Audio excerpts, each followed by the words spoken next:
Hello दोस्तों, आप सभी का स्वागत है आपके अपने यूट्यूब चैनल हिंदी सर्वर में।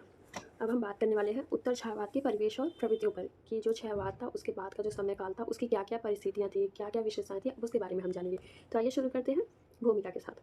उत्तर छायावाद हिंदी साहित्य का एक महत्वपूर्ण कालखंड है जो छायावाद के बाद लगभग 1936 से 1950 तक का दौर है। यह छायावाद की रहस्यमयी, व्यक्तिवादी और प्रकृति केंद्रित संवेदनाओं से आगे बढ़कर अधिक सामाजिक, यथार्थवादी, विभिन्नतापूर्ण प्रवृत्तियों की ओर उन्मुख हुआ। इस काल की कविता में व्यक्तिगत भावनाओं के साथ साथ सामाजिक चेतना, राष्ट्रीयता, प्रगतिशीलता और लोक जीवन की अभिव्यक्ति प्रमुखता से उभरी। अब हम जानेंगे इसका परिवेश क्या रहा। उत्तर छायावाद का काल भारतीय इतिहास के एक जटिल और परिवर्तनशील दौर से जुड़ा है। यह वह समय था जब भारत स्वतंत्रता संग्राम के चरम पर था। ब्रिटिश औपनिवेशिक शासन के खिलाफ राष्ट्रीय चेतना का उभार, सामाजिक और आर्थिक असमानताओं के प्रति जागरूकता और मार्क्सवादी विचारधारा का प्रभाव इस काल के साहित्य को आकार देने वाला प्रमुख कारक थे। छायावाद की व्यक्तिगत और रहस्यवादी संवेदना अब सामाजिक और यथार्थ दृष्टिकोण की ओर मुड़ रही थी। इस दौर में कवियों ने न केवल व्यक्तिगत भावनाओं को व्यक्त किया बल्कि समाज, राष्ट्र और मानवता के व्यापक मुद्दे को भी अपनी रचनाओं में स्थान दिया। क्योंकि ये जो छायावाद का समय था हम उसमें पढ़े थे कि जो लेखक थे, जो कवि थे, वो बस अपनी व्यक्तिगत मतलब बातों, अनुभूतियों पे, अनुभवों पे जोर देते थे। पर अब व्यक्तिगत के साथ साथ जो राष्ट्र में, समाज में जो मतलब जैसा चल रहा है, उन्हें भी जो कवि है वो अपनी कविताओं के माध्यम से रचने लगे थे। आगे जानेंगे। इस काल में साहित्यिक पत्रिकाओं, कवि सम्मेलनों और बौद्धिक मंचों का विकास हुआ जिसने कवियों को अपनी रचनाएं जनता तक पहुंचाने का अवसर प्रदान किया। इलाहाबाद और काशी जैसे साहित्यिक केंद्रों ने इस दौर में महत्वपूर्ण भूमिका निभाई। जहां काशी में ब्रजभाषा कविता अपने अंतिम दौर में थी, वहीं इलाहाबाद में खड़ी बोली कविता का विकास हो रहा था। इस परिवेश में कवियों ने अपनी रचनाओं में बोलचाल की भाषा, लोक संस्कृति और सामाजिक यथार्थ को अपनाया। यानी कि जो आम बोलचाल की भाषा होती है, जो लोगों को आसानी से समझ में आ जाए, उसमें खड़ी बोली प्रमुख है। और जो अपने लोक संस्कृति, सामाजिक यथार्थ यानी कि समाज में क्या चल रहा है, उन्हें भी अपनी कविताओं के माध्यम से लोगों तक पहुँचाने का कार्य कवि के द्वारा होने लगा। अब जानेंगे क्या-क्या विशेषताएँ हैं उत्तर छायावाद में। उत्तर छायावाद की कविता में नई धाराएँ और प्रवृत्तियाँ उभरी, जो इस काल की विभिन्नता को दर्शाती है। आइए एक-एक करके जानते हैं। व्यक्तिक गीति काव्य। इस धार में व्यक्तिगत भावनाओं में प्रेम, वेदना और प्रकृति के प्रति संवेदनशीलता की अभिव्यक्ति प्रमुख है। कवियों ने सहज, सरल और बोलचाल की भाषा में अपनी भावनाओं को व्यक्त किया। इस धारा की कविता रोमानी दृष्टिकोण से युक्त थी, परंतु यह छायावाद की तुलना में अधिक मूर्त और लोक निकट थे। यानी कि ये बहुत ही जीवत और लोगों के यानी कि समाज के बहुत ही मतलब सापेक्ष, यानी कि जो समाज कैसा है वो इस कविताओं में दिखाया जा रहा था।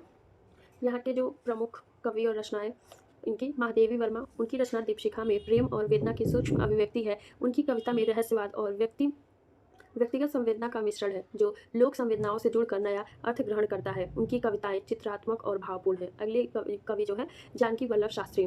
परंपरागत दर्शन और संवेदना पर आधारित उनकी गीत उत्तर छायावाद में विशिष्ट स्थान रखते हैं। इनकी जो भाषा शैली है, इस माध्यम से देखते हैं। इस धारा में बोलचाल की भाषा सहज और उपमाओं का उपयोग हुआ। कविता की भाषा जीवंत और पाठक के निकट थी, जो व्यक्तिगत अनुभूतियों को प्रभावी ढंग से प्रस्तुत करती है। अगली विशेषता राष्ट्रीय सांस्कृतिक काव्य।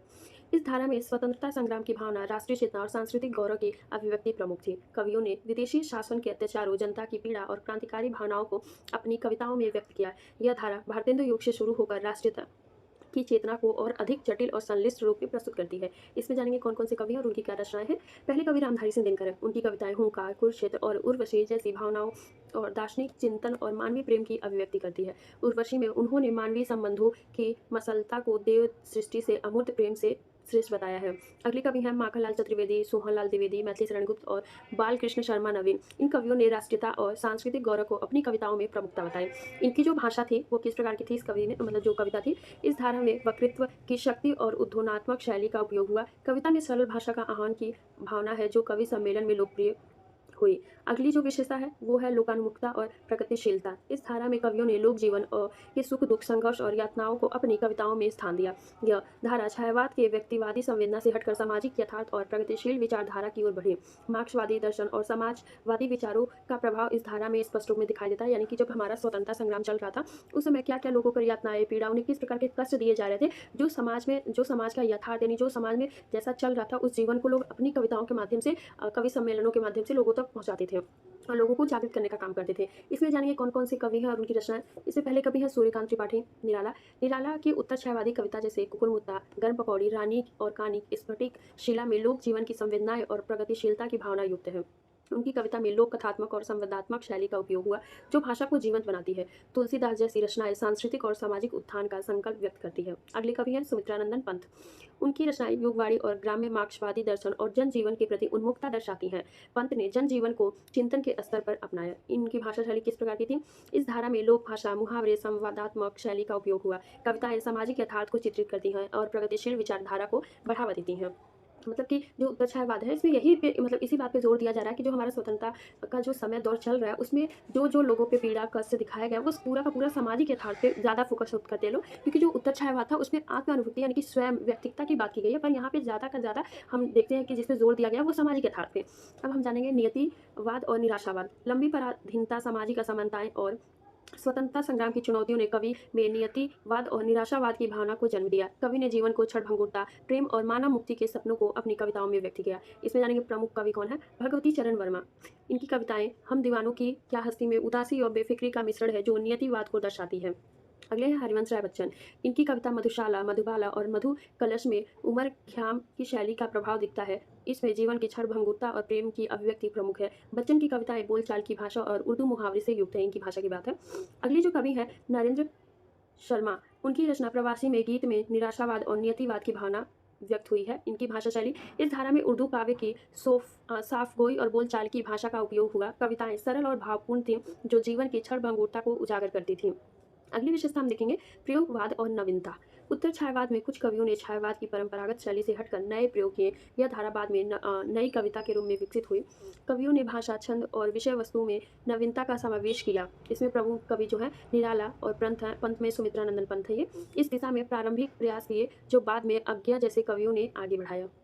आशा करती हूँ आप सबको विशेषताएँ अच्छे से समझ में आ रही होगी कि इसमें जो बात कही गई है वो सब कुछ सामाजिक यथार्थ पे ही बेस्ड है कि जो हमारा मतलब समय काल था, जो हमारा स्वतंत्रता का दौर है, उनमें किस प्रकार की घटनाएँ घटित हुई हैं, उसमें कवि अपने रचनाओं के माध्यम से लोगों तक पहुँचाने का कार्य कर रहे हैं। अब हम निष्कर्ष देखेंगे।